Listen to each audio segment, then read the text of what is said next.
Hey. So just a quick overview of the call about sleep. You know how precious I am about sleep. It is like something I learned the hard way, thinking I was bulletproof for many, many years and thought I could, whoops, try and move this around. Hang on.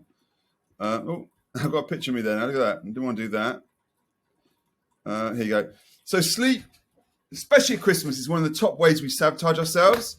And I'm going to talk to you about one of the biggest ways we sabotage ourselves this time of year when it comes to reaching our goals.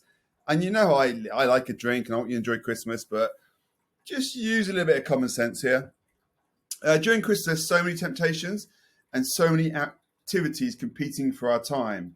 I've got a list of common pitfalls I could talk about, but this video is just going to focus on one of them. I mean, I've got hundreds, but it's one of them.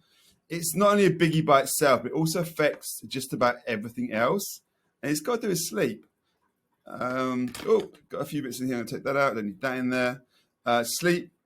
Okay, so one of the biggest ways you can sabotage your fitness and well-being over the holiday season, Christmas season, is not to get enough sleep. That's because being overtired or sleep deprived sets off a chain reaction in your body that affects almost everything. Honestly, I know this inside out, not just from doing it as a job, but because I've done it personally. From your mood and appetite to your metabolism and even your immune system and memory. Okay? You end up being like a zombie if you're not careful.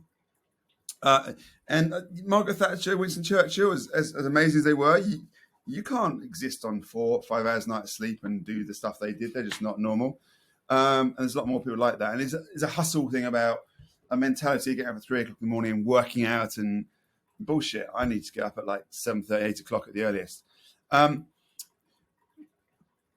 Because being overtired will mess everything up, which is why as often as possible, it's important to go to bed early enough so you get at least 7 to 8 hours sleep a night. Preferably, I like a 9.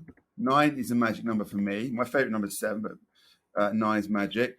And also why it's important to set yourself up for sleep success with healthy habits that make it easier to fall asleep and stay asleep. And this can be another whole another call and go on for hours. But here's the 9 things that happen when you don't get enough sleep. So the only takeaway you need here is to know that you need to get sleep. 1, you get angry. Oh, yeah, big time, like hangry.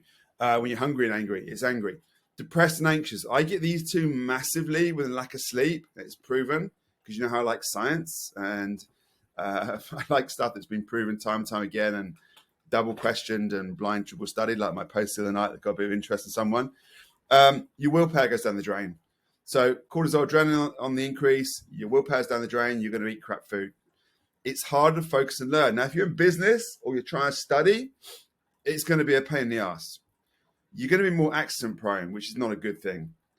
Your hunger hormones like ghrelin and leptin can get out of balance and you'll feel hungrier than normal and have a hard time feeling full. So you'll just eat crap, period. Your sex drive can go down. There's one. It can affect your immune system. This is a big one. When you lack sleep, cortisol, adrenaline, like stress, the last thing that gets looked after is your immune system. Now, we're in flu season, cold season, and big old COVID season. So, big one. Sleep more, improve your immune system. Skin health, especially women. I mean, I moisturize. I'm a guy, but women, yeah, definitely. And last but certainly not least, it's bad for your heart. Chronic sleep deprivation is linked with serious illnesses like cancer, diabetes, and heart disease.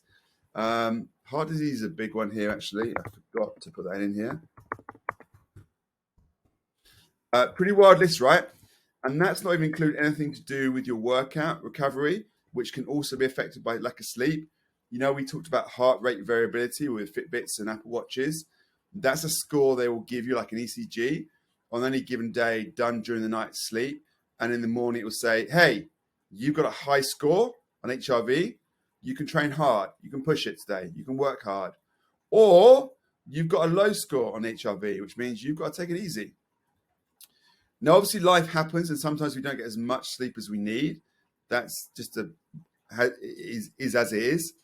But try and be mindful. This is my word, mindful, about making time for it and set yourself up for a great night's sleep with your regular habits. Go for a long will go a long way towards getting to 7 to 8 and 9 hours, like I say. Plus, and this is a biggie, if you had a bad night's sleep, it can be super helpful to know how it impacts your body.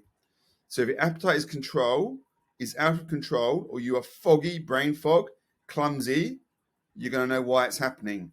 Try not to be emotional, which helps you deal with it better. You look at like Mark Zuckerberg, Elon Musk, I don't know, some of the prime ministers, they act without very little emotion because that's they know the data. And this is what it is. It's like, if you know the reason why things are happening, you shouldn't be so stressed about it.